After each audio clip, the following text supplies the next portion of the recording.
both of the major parties, and we're talking about the United States here, hold their national convention during the summer before the actual general election. So the Republicans will hold their Republican national convention, and the Democrats will hold their Democratic national convention.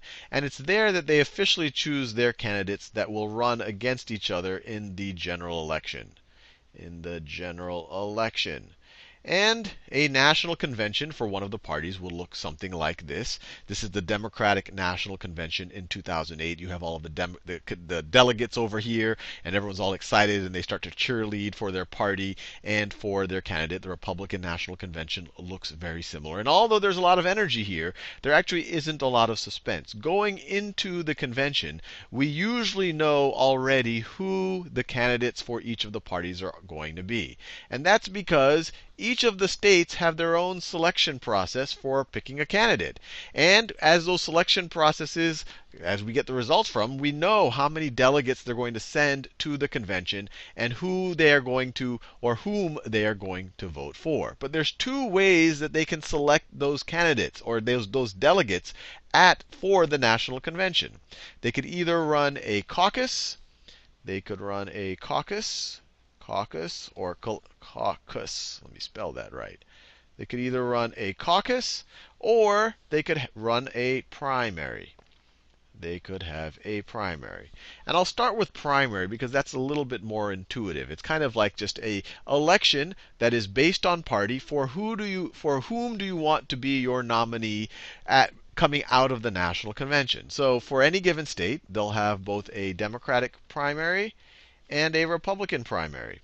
And on the Democratic primary, let's say candidate A gets 40% of the vote on that election. Candidate B gets 30% of the vote. And let's say candidate C gets another 30% of the vote.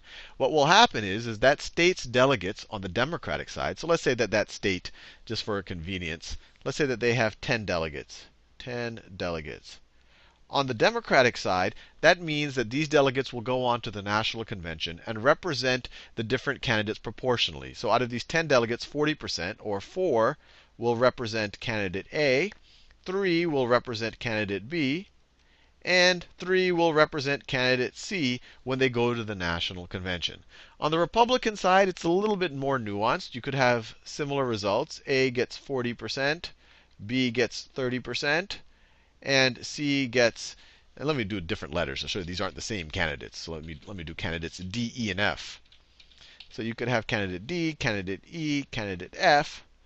And let's say, let me just do the percentages slightly different for fun. So let's say you have 45% over here. Let's say you have 25% over here. That gets us, and then let's say you have candidate F with 30% over here. On the Republican side, it depends from state to state. Some states will do it similar to the Democrats, where the delegates represent the candidates in proportion to the votes they have, while some other states have it winner take all. And so, for example, in a winner take all state, candidate D would get all 10 delegates. And the reason why states do that is it's a stronger incentive for a candidate to show up to that state if they feel like they're in the running. Because if they throw enough money and marketing in that state, that's a big deal to take all of the votes. On the other hand, if you're a smaller candidate and you don't think you can take it all, it might be a disincentive for you to actually even show up at that state. And you might want to focus on the states where you can actually get some delegates. So that's all a primary is. It's really a kind of, you could view it as an election that's held separately on the Democratic side, separately on the Republican side, and those are used by the states' parties to decide which delegates go to the national party and whom those delegates are going to vote for. A caucus, the point is the same thing, to figure out who are your delegates that are going to go to the national convention and whom are they going to vote for, but the process is a little bit different. In a caucus, you essentially have people get together in these events, these caucuses, in different precincts. And the most famous of these are the Iowa caucuses. So in small precincts, you'll have groups of 50 to 100 people get together, and the different parties have different ways of going about it. But they have a way, they have processes in place where people try to market for different candidates. They campaign for different candidates. And sometimes they'll have a cutoff that if one of the candidates at one of the precincts don't get at least 15% of the vote, then the people who supported that candidate then will have to give their support to another candidate, so they make sure that all of the delegates represent at least a certain threshold of voters. But there's different processes in place. But the bottom line is once they at each of these precincts, they'll select delegates, and then those delegates will then go on to the county conventions. And then those delegates at the county conventions, now these are representing more people, will then pick delegates to the district conventions. And then at the district conventions, they'll pick candidates onto the state conventions. And at the state conventions, they'll pick the final candidates that go on to the national convention. Now, the two most famous caucuses or primaries are the Iowa caucus, which takes place in Iowa, and you have the New Hampshire primary. You have the New Hampshire primary, which of course takes place in New Hampshire.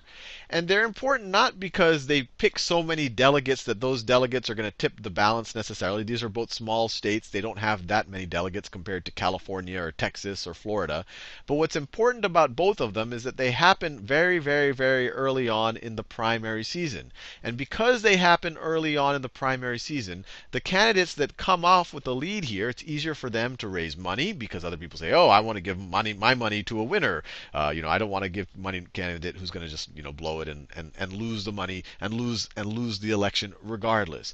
So it gives you that. It also is a big signal for who's a front runner, because there tends to be dynamics for whoever comes in, it wins or comes in maybe second place in the Iowa caucus or New Hampshire primary, that those are the people that everyone should pay attention to. They get more fundraising. It's kind of a self-fulfilling prophecy. More people all of a sudden take a more serious look at them. Now, the Iowa caucus, just to be clear, the primaries all happen on one day, and you have the polling results when people exit the polls, and then you also get the final results pretty quickly. This caucus process actually takes place over many, many months, 5 months in the case of the Iowa caucus.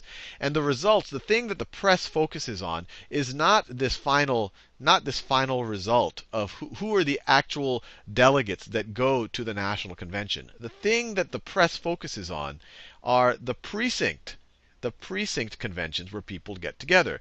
Because coming out of those precinct conventions, the state parties get the information on how many candidates each delegate won going into now the county conventions. And this is the indicator that the press and the media and everyone else likes to use to see who's a front runner in that specific party's primary. And the reason why the Iowa caucus in particular gets so much importance is because it is the first caucus. These results come out before anything else.